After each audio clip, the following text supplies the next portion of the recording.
interesting live today because it's definitely very different from the other ones that I have done because normally I just talk about either tips or ways to improve your mindset and stuff like that. But we are going to go a little bit though into the nitty gritty of basically making sure that you are healthy, not just as a pre-OT, but for life. Because as you learn more about even nutrition, these things can help your future patients and yourself, which is the most important thing. Like, there's only one you, and I think you need to focus very closely on your personal health and your well-being if you're going to be helping others.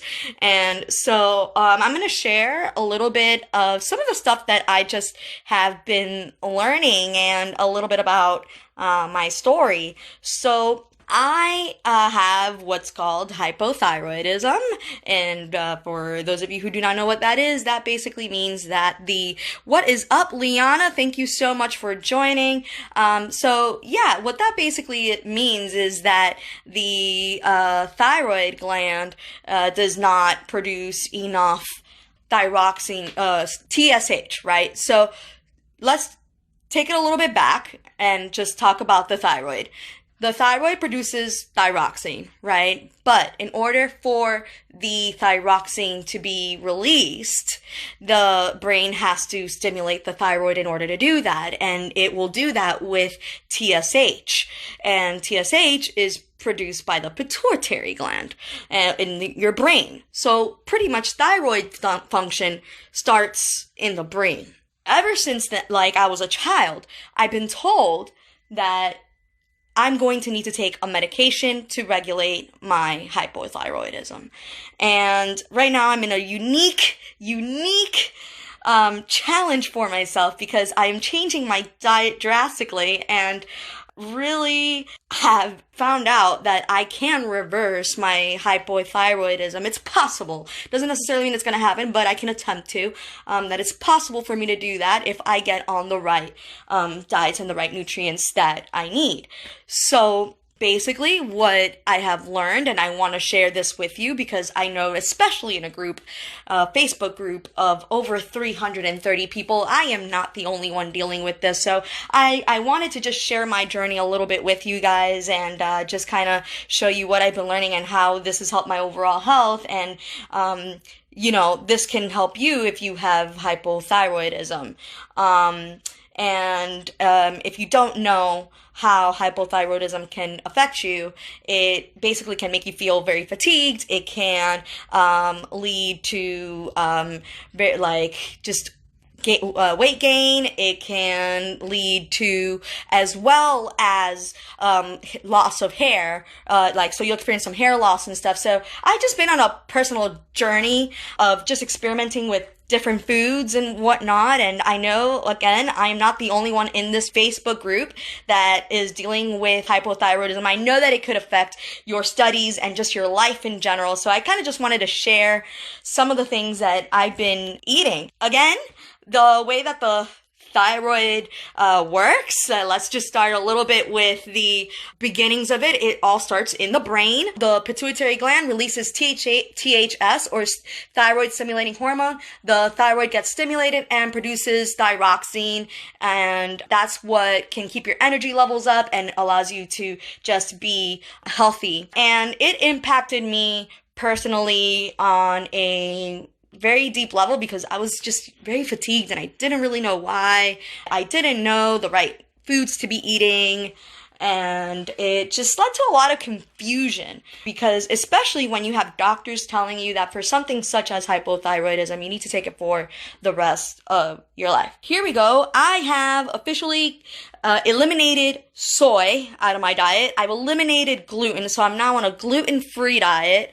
I have eliminated dairy as well. I have eliminated as well grains from my diet. So let me go ahead and show you what we got here. I have a bunch of foods here that I have been eating. So when I told my friends that I was basically going to go on a gluten-free, grain-free, dairy-free, soy-free type of diet, they were like, well, then what are you going to eat?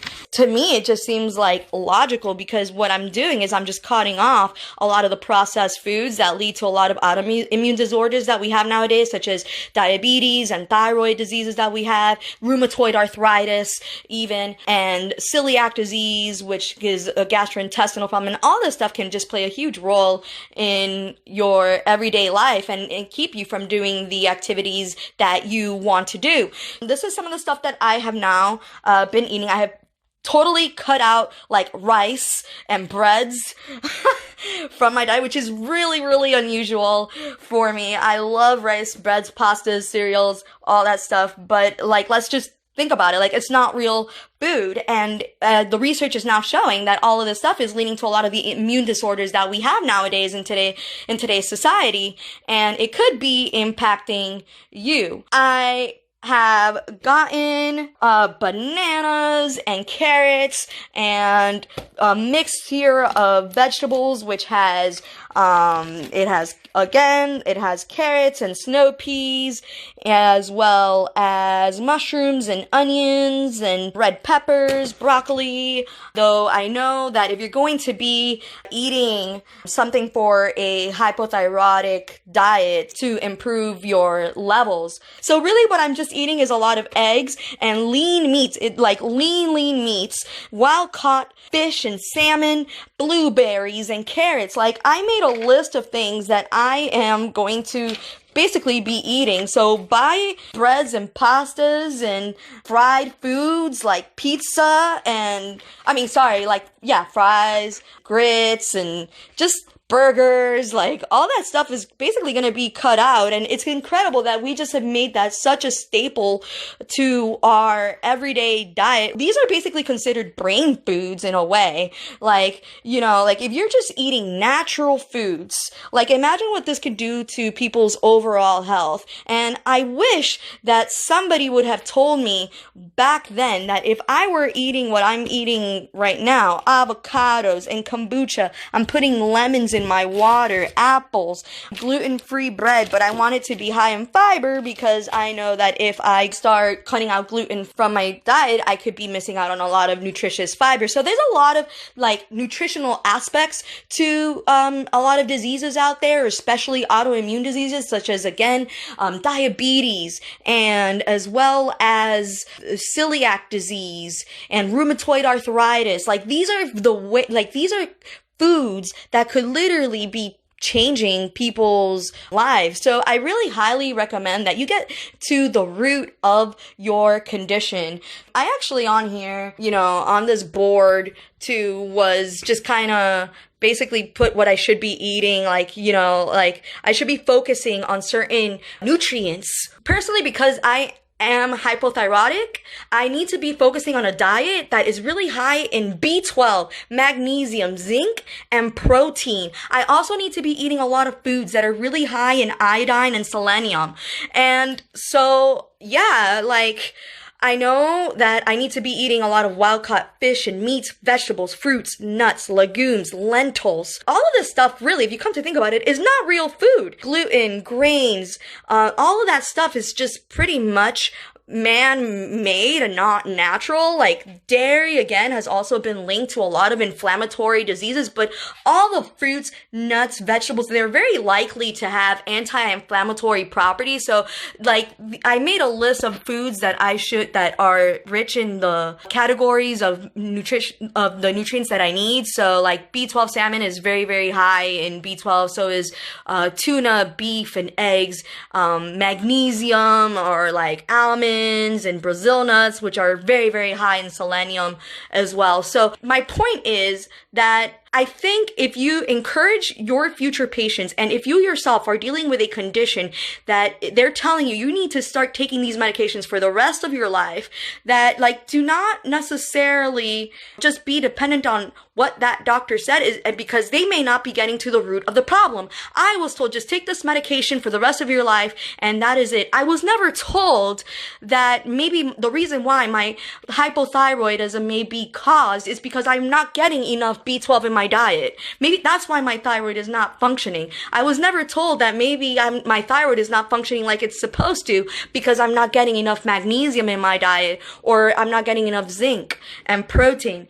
If we just basically start to encourage our patients and ourselves to get the proper nutrition that we need, it could lead to so much good in our society, because it will just lead to a decrease in all these I go to a nutritionist to eat. Yes, that's exactly what I was going to say. Good job, Gabby. Like, I am now going to look into a nutritionist myself. I'm still going to continue taking my thyroid medication. I'm not going to stop that.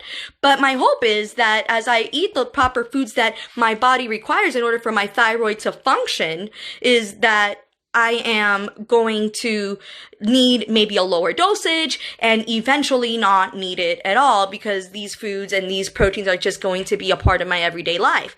And so I am just trying to emphasize the need and the importance of having a nutritionist look at you. I'm learning this all right now. Like, and I've had hypothyroidism since I was like a child. It's crazy that nobody ever told me that the reason why my thyroid may not be functioning is because I'm not getting the right nutrients in my body in order to help it function. We'll see what ends up happening with this. Just, guys, I really encourage you that if you do have some sort of autoimmune disease, speak to your doctor, speak to a nutritionist, look at the whole picture. Just remember that, especially if you're going to be an occupational therapist. You guys are future occupational therapists. You're going to be trained to look at the whole person, at the whole body, and part of that is the nutrition.